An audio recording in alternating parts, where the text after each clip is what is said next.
I'm Goldie Hyder of the Business Council of Canada, and this is Speaking of Business. Over the past few weeks, we've been exploring how the COVID-19 crisis is affecting businesses across Canada and how leaders are responding. One reoccurring theme we've heard on this special podcast series is the importance of communication. As we work from home, we are relying more on new ways to meet and keep in touch. My guest today understands those challenges. As president of Cisco Systems Canada, Rola Dagher is witnessing firsthand what it means for so many people to adapt to working from home. Welcome to the podcast, Rola. Thank you, Goldie. And last time I saw you face to face, it was on a panel. So welcome to the new world of doing this remotely. Really appreciate it.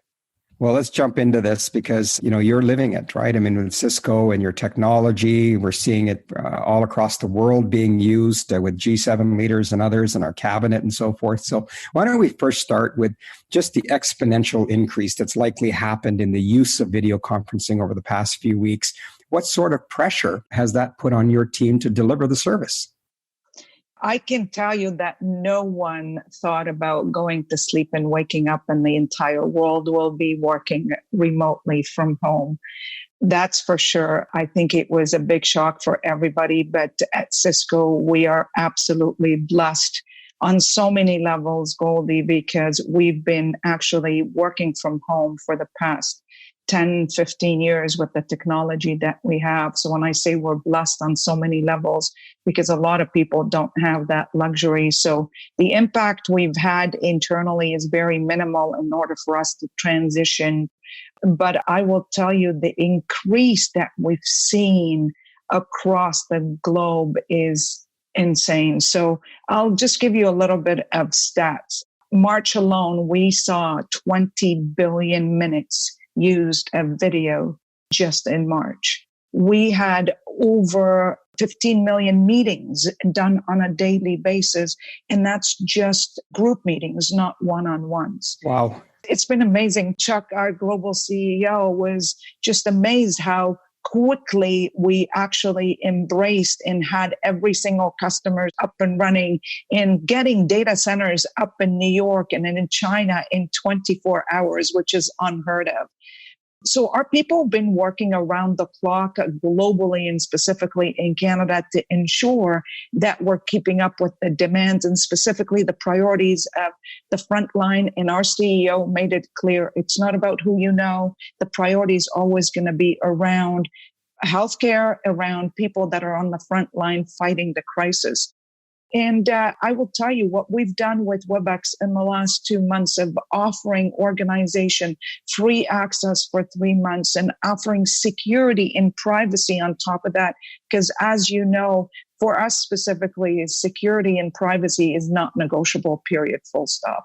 So it's been crazy busy, but it's been good on a lot of front and overwhelming hearing customers and how our team have helped them in so many ways to get them up and running.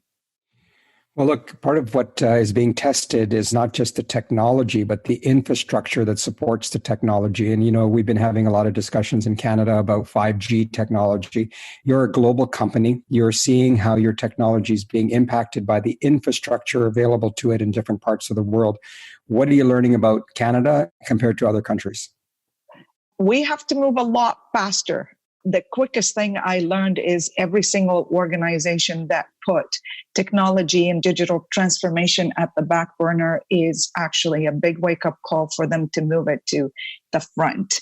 And it is sad to see across Canada, more than 59% of the rural household don't even have access to minimum internet access speed. So the government, the telcos, organization need to step up to provide the basic, because that is the new norm now, where technology is the foundation of every single crisis that we have. And what we've seen right now is a test of how we could actually deal with real crisis when they hit us again. Yeah, so we're all going to learn a lot from this. Now, speaking of learning, as you know, recently we at the Business Council and others have been planning and preparing for what we believe should be a responsible restart to the economy when the time is right, and obviously guided by health advice. Again, as a global company and as a member of a global team, you will be hearing more from your colleagues where the virus has already had its run, where some economies have restarted. What are you learning from your conversations with your counterparts in terms of how to responsibly start an economy again? So the biggest learning that we've had from our China, Korea, and Singapore team, and we've been having multiple calls around flattening the cost of recovery, around best practices, and how do we help reintegrate back. I think there's a big fear right now of how do people integrate back into the workforce. The biggest thing that everybody's focused on is stability. In the very unstable world right now, we'll all need the quality and the security and the privacy that is all around the data, and it's all around the technology, from secure Wi-Fi, secure collaboration, and secure environment with a zero trust environment, period, full stop. Those are some of the things that we're doing. And I'll tell you, I've been so impressed seeing we've put technology in virtual courtrooms, and they're sentencing people virtually, virtual town halls. You've seen, you yourself have done a couple as well, temporary hospitals and expansions that have been actually set. It's all around working together and united as one. Internally for us at Cisco, it's amazing how many of, those walls have came down between business units to work together, and they don't care about, the politics anymore. And that's what we need as countries, to be united, work as one, in other countries as well, to all work together as one approach, one goal towards protecting the citizen experience, period. That's a very positive learning from this. And I wish we had the time to unpack some of the things you said about telehealth and telework and telelearning. And hopefully we'll have you back someday to talk further about that. But I want to ask you sort of two wrap-up questions, if I can. The first is, and I know how passionate you are about community and community service and doing the right thing. And there's no question you must be doing a lot right now about the response to COVID-19. What is Cisco specifically doing, and what are Cisco employees doing to support the community these days? I love this question, and I was hoping you will ask it, Goldie, because it's in our DNA, specifically around what we're doing globally. So our CEO, Chuck Robbins, announced $225 million in cash and in kind contribution to give back and to fight back in every single country. We just announced $2.5 billion of financing to allow customers and partners payment deferred to January 2021. In Canada, it's perfect timing. I just finalized, and it's not public yet, but I just finalized almost $400,000 of giving back to Kids Help Phone, CAMH. The entire technology across the board for mental health has been provided all by Cisco at no cost. Food Bank just donated to Food Bank as well, and 10 shelters across the country is all being donated. Almost $500,000 we just donated in the last 24 hours to all of that. Mental health has been huge. As you know, the Prime Minister assigned $7.5 million to Kids Help Phone. And I know it's not enough, and other premiers are putting in, because I could tell you 11 million calls came in the last few weeks just for support on mental health. And personally at Cisco, our employees are 3D printing masks and mask holders. We've got all of our unit and our desks in the office being cleaned and sanitized right now as we speak. And we call them the DX units, which is the collaboration units. And they're being donated to hospitals, doctors, and senior homes, because those seniors are absolutely so impacted of not being able to see their families. And my favorite is, we had a couple of students in Halifax from India that have nobody here, and they got stuck. They couldn't get back home.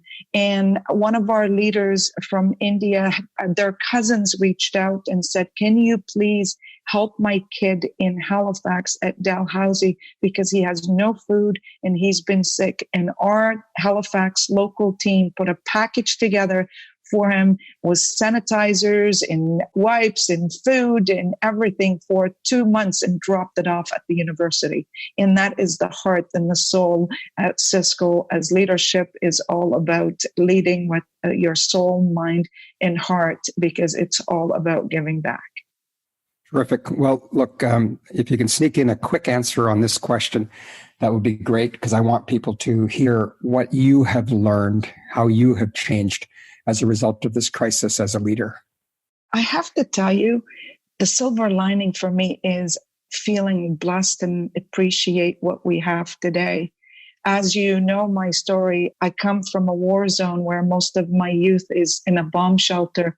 And when I heard my kids actually complain, I told them that this is a luxury bomb shelter. It's amazing how much the past few weeks had made me appreciate how blessed we are as Canadians to have what we have and be in a safe environment, and knowing that the most precious thing to you is your family, and really waking up and appreciating the impact that you can make and the purpose you have in life to help others. Because to me, great leaders are the one that lead in difficult time, not just in good times. And it's all about right now, our focus to be on how do we integrate people back and how do we lead with empathy. Because it's not about, oh, you got annoyed because a kid walked into a room while your employees are talking. The pressure that people are under, the employees are juggling as parents, homeschooling and cooking and the work and the balance, have that human touch and be grateful, lead with calmness, lead with appreciation, and allow people do what makes them feel good to continue to go out there and make an impact on the world. Well, thank you for being a great leader, Rola, and thank you for joining us today. We really appreciate it. Thank you, Goldie, and good luck, as I know how much work you and your team have been doing to help us as leaders in the community. Rola Dagher is president of Cisco Systems Canada. If you would like to hear more of these special Speaking of Business conversations about the COVID-19 crisis, you can find them all wherever you get your podcasts, or simply go to our website, speakingofbiz.ca. That's biz with a Z. Until next time, I'm Goldie Hyder. Thanks for joining us.